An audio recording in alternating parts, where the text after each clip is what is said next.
네, 오늘은 우리 예수님께서 이제 베다니에서 다시 예루살렘 성으로 또 성전으로 가시는 길에 있었던 예루살렘에 올라오셔서 전체 내용 중에 유일하게 그 예수님이 하신 기적의 내용이 소개되고 있습니다.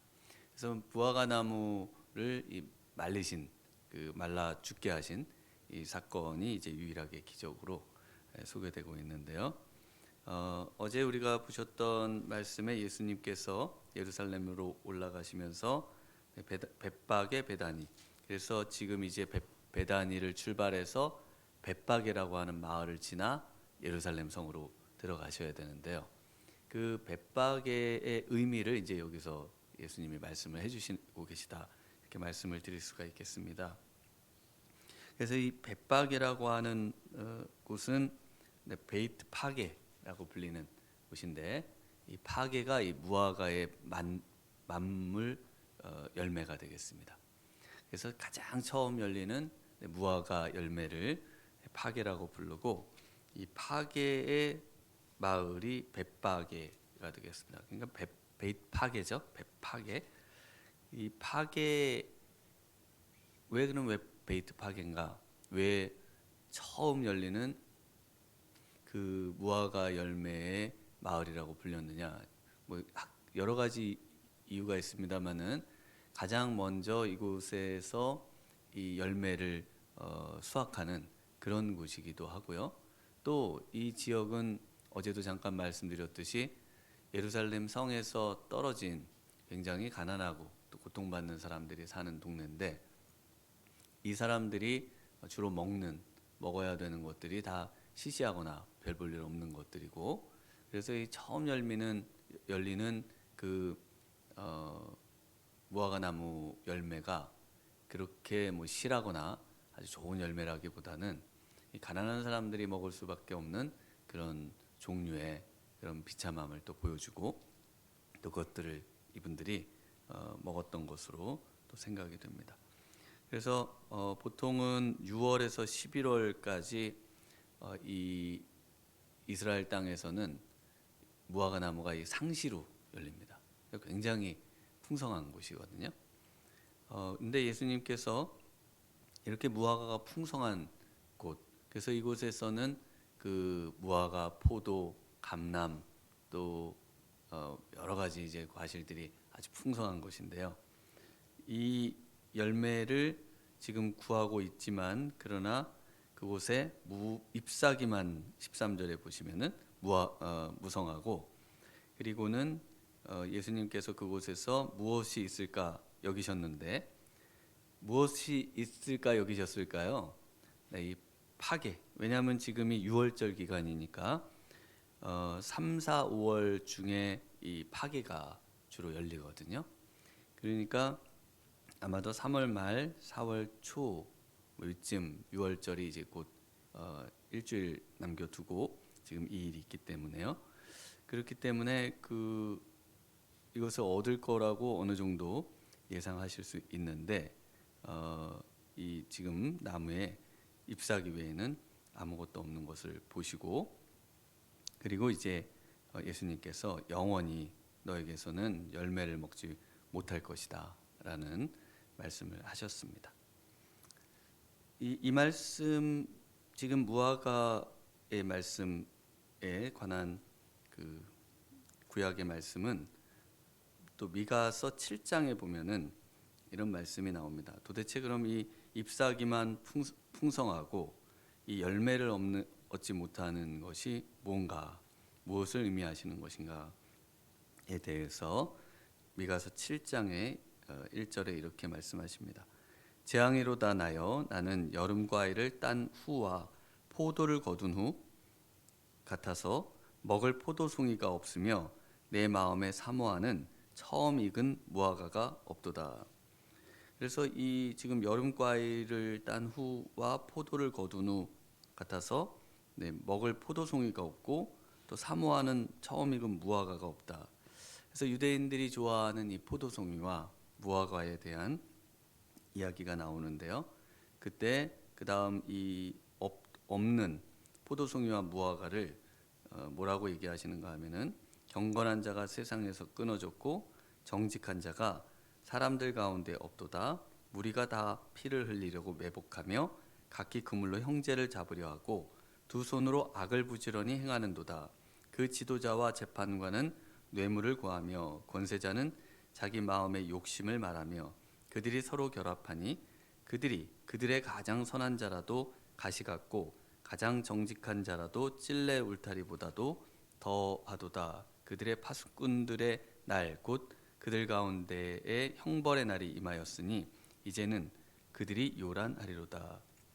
네, 그래서 이 무화과가 말라버리는 사건을 바로 이스라엘 백성들의 타락, 그리고 그 지도자들의 타락, 그리고 그들의 욕심을 채우려고 하고 정직한 자와 경건한 자가 사라져가는 그 내용을 이제 역시 이 말씀으로 저희 지금 보여주고 계시다.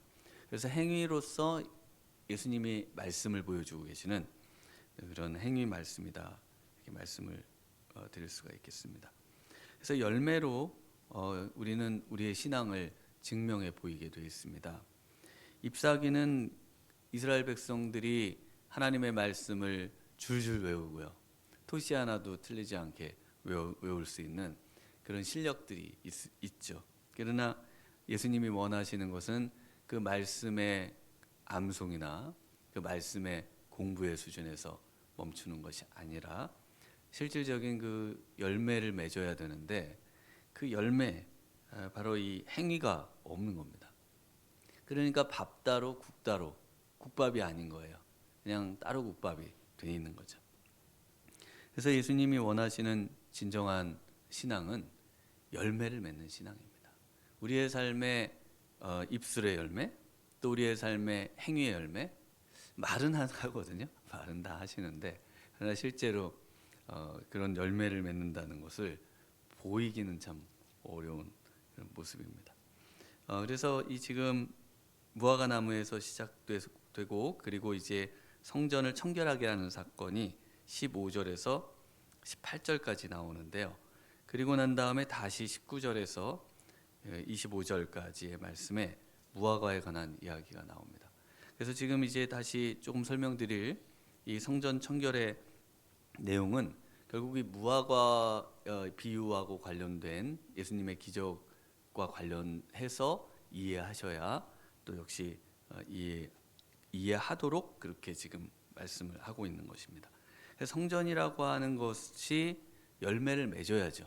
성전이라고 하는 것을 하나님께서 이 땅 가운데 세우시고 그곳에서 행해지는 모든 제의와 또 모든 내용들이 무엇인가 하는 것을 이 무화과가 무화과 나무 열매를 맺지 못함으로 자신의 어떤 본분을 망각하고 해야 하는 것이 사람들이 즐거워하고 예수님이 시장하실 때 맺어야 하는 그 완전한 철은 아니지만 그럼에도 원하셨던 가난한 사람들이 먹고 또 이 열매를 맺는다는 증표를 보여야 되는 첫 열매. 왜냐하면 이 첫 열매를 맺지 못하면은 그 다음 열매는 안 맺어지는 겁니다. 저 무화과를 혹시 키워 보셨는지, 예전 우리 동네에도 무화과가 있고 아마 무화과가 있었던 분들이 계실 거예요. 그러면은 그 열매를 처음 맺는 게 있거든요. 아주 땡그래 갖고 뭐 이렇게 그냥 딱딱한 게 하나 있어요. 그게 열려지고 그게 떨어져야 거기에서 상시로 이제 무화과가 열립니다. 그러니까 이 무화과 첫 열매가 열려야 열매를 맺는 나무인 거거든요. 근데 지금 이 말라버리는 이 무화과는 열매를 맺지 못하는 무화과인 겁니다. 그리고 이제 성전에 이제 예수님이 들어가십니다. 15절에 보시면은 그리고 그곳에서 매매하는 자들을 내쫓으시죠. 그리고 돈 바꾸는 자들을 내쫓고 이렇습니다. 그래서 이 돈 바꾸는 자들은요, 먼저 보면은 이제 성전세로 돈을 바꾸는데요, 반세겔. 근데 그때 보통 2.1%에서 또 4.2%의 웃돈을 받고 바꿔줍니다. 그러니까 이제 원래 이런 행위가 성전에 금지되어 있는 그런 건데 어쨌든 이 성전세를 그렇게 이제 매매하는 자들이 있었고 바꿔주는 자들. 그 다음에 이제 비둘기 파는 자들. 비둘기는 성전에서는 가난한 자들이 준비해서 오는 겁니다. 그런데 여기서도 역시 가난한 자들에 있어서도 이것을 준비해 오지 못하고 이것을 이제 여기서 이제 파는, 굉장히 이제 편리하겠죠. 예물은요. 또 16절에 보면은 물건을 가지고 성전에 지나다니면 허락지 아니하신다. 여기서는 이 물건은 뭐 우리가 그럼 물건들 들고 다니면 안 됩니까? 그건 아니고 성전의 기물을 의미합니다. 그래서 성전의 기물들이 굉장히 소중하게 관리되거나 하지를 못하고 이렇게 저렇게 뭐 판매가 되거나 아니면 굉장히 하찮게 여겨지는 그런 상황을 지금 말씀을 하고 있습니다. 그리고 이제 그 매매하는 자들이 주가 되는데요. 이 매매하는 내용은 역시 예물이 될 겁니다. 어린 양이라든지 또 하나님께 제사를 드리기 위해 가져오는 예물을 저 먼 곳에서 가져와야 되잖아요. 원래는 그 예물을 준비해야 되지 않습니까? 그래서 준비하면서 예물을 보면서 기도하고 또 이것을 하나님께 바치려고 하는 그 정성을 다해서 예물을 가꾸고 하는 그 시간과 노력이 들어가고, 그리고 그러면서 하나님을 생각하면서 또 성전에서 그 3번에 1년에 한 3번 정도 예배를 드리게 되는데, 그때를 생각하면서 항상 마음을 늘 이렇게 가꾸고 또 하나님 앞에 정결한 그런 삶을 살려고 해야 하는데, 평상시에는 그냥 살다가요 예배 때 와가지고 어떻게 되는 거예요? 그냥 돈을 주고 물건을 사면 되는 겁니다. 그러면 그걸 사서 하나님께 제사를 드리는 굉장히 인스턴트 신앙이 되는 거죠. 그러니까 굉장히 원래 하나님이 의도하셨던 그런 제사와 또 그 하나님이 기뻐하시는 그런 예배와 또 그런 어떤 성전의 기능을 상실한, 그리고 예수님이 그곳에서 분노하시는 그 모습을 또 떠올려 보실 수가 있겠습니다. 그래서 우리 예수님이 이곳을 가리켜서 17절에 이렇게 말씀하시는데, 우리 17절 한번 같이 읽어보겠습니다. 아무나 이에 가르쳐 이르시되 기록된 바 내 집은 만민이 기도하는 집이라 칭함을 받으리라 하지 아니하였느냐. 너희는 강도의 소굴을 만들었도다 하시매. 그래서 이곳의 기능은요 만민이 기도하는 집입니다. 그래서 이 기도로 준비하고 예루살렘을 떠올릴 때마다 기도하고 제사를 떠올릴 때마다 기도하면서 하나님을 바라고 하나님을 믿고 하나님을 신뢰하면서 신앙생활을 하도록 그렇게 되어 있는데, 이제 그 기능이 다 상실된, 마치 그 잎사귀만 있고 요란하죠. 뭔가 제사도 있고 형태도 있고 성전 기물도 있고, 그러나 그 안에 정말 있어야 되는 핵심적인 것이 없는 그런 이제 성전의 모습을 예수님께서 지금 이 성전 청결의 내용으로 지금 보여주고 계십니다. 그러면서 이제 강도의 소굴이다. 그래서 이 강도 같은 사람들이 누구입니까? 18절에 나오는 바로 대제사장들과 서기관들, 그리고 그곳에 일하는 사두개인들, 뭐 이런 제사장들이 이 강도가 자기들을 의미하는 줄 아시고, 왜냐하면 그 당시의 사람들은 다 알았거든요. 왜냐하면 이 성전에서 나오는 이 모든 것들로 자기들의 배를 채우고 또 하나님께 온전한 예배와 제사와 또 공의와 이런 것들을 행하지 못하는 사람들이 바로 이 무리였습니다. 그래서 이들의 어떤 치부와 또 이들의 뭐라 그럴까요? 이분들의 그런 잘못을 들춰내는 어떤 예수님의 행위가 결국 이분들이 그런 예수님의 행위를 보고 회개하면 좋을 텐데 오히려 회개하기보다는 예수님을 죽이려고 하는 그런 모습을 볼 수가 있습니다. 그리고 다시 19절에서 25절까지 무화과나무로 돌아오십니다. 무화과나무 이야기로 돌아오는데요. 이런 일들, 성전에서의 사람들이 이렇게 정말 또 교회가 또는 이 성전이 이런 곳으로 변해가고 본 기능들을 상실하게 되고, 이런 이유가 뭔가, 그 이유를 한마디로 무화과나무 비유를 들어서 이렇게 말씀을 하십니다. 우리 22절을 한번 같이 읽겠습니다. 예수께서 그들에게 대답하여 이르시되 하나님을 믿으라. 하나님을 믿으라는 겁니다. 하나님을 안 믿어서 그렇다는 겁니다. 하나님을 이야기하는데요, 하나님을 믿진 않아요. 신앙생활을 하는데 하나님을 믿는 믿음이 없는 신앙생활을 하고 있기 때문에 그렇다는 겁니다. 하나님을 신뢰하고 하나님의 말씀이 성취됨을 바라고 하나님께서 역사하심을 신뢰하면서 믿으면서 신앙생활을 해야 될 텐데, 하나님을 향한 믿음 없이 공허한 하나님을 믿고 그것을 단지 종교적인 어떤 일들로 생각하고, 그리고 이제 신앙생활을 하는 그 신앙을 지금 예수님께서 꼬집고 계십니다. 그래서 이 하나님을 믿는 신앙은 어떤 것인가? 첫 번째는 23절에 있는 것처럼 그 믿음, 말하는 것. 우리 23절도 같이 읽어볼까요? 내가 진실로 너희에게 이르노니 누구든지 이 산더러 들리어 바다에 던져지라 하며 그 말하는 것이 이루어질 줄 믿고 마음에 의심하지 아니하면 그대로 되리라. 그 말하는 것이 곧 능력이 있다라는 것을 믿는 겁니다. 우리에게 믿음이 있으면 우리의 말에 하나님께서 능력을 주신다는 거예요. 예수님께서 지금 무화과나무가 영원토록 열매를 맺지 못하게 되는 말을 하셨잖아요. 예수님은 하나님을 믿는 믿음의 주요, 온전케 하시는 분이시기 때문에 바로 그 말을 하시자 그대로 뿌리째 마른 것을 제자들이 봅니다. 그래서 믿음의 사람의 말에는 능력이 있는 거예요. 그래서 하나님의 나라는 말에 있지 않고 능력에 있다고 하신 말씀도 말만 무성한 것이 아니라 그 말이 실질적인 능력을 가져온다는 겁니다.